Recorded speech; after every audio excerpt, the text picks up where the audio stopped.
Mga nakatira sa coastal area sa Ilocos Norte, pinaalalahanan na maghanda sa banta ng Bagyong Inday. Partikular na riyan ang posibleng storm surge at pagbaha. Si Jude Pitpita ng Radyo Pilipinas lawag sa sentro ng balita.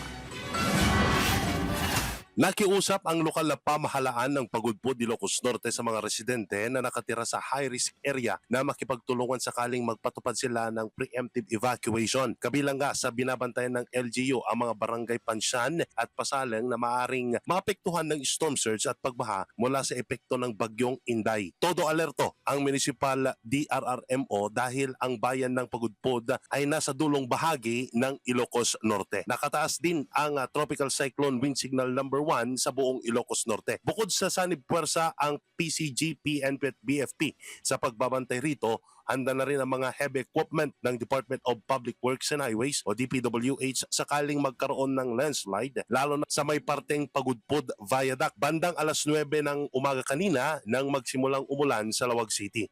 Sa ngayon, todo alerto na ang provincial government ng Ilocos Norte para agad makatugon sa pangangailangan ng kanilang mga residente. Ang mga hakbang na yan ng LGU at mga ahensya ng pamahalaan ay pagtalima sa utos ni Pangulong Ferdinand R. Marcos Jr. na siguraduhing ligtas ang lahat tuwing may kalamidad, lalong-lalo na sa bagyo. Mula rito sa Ilocos Norte, para sa Integrated State Media, Jude Pitpitan ng Radyo Pilipinas, Radyo Publiko.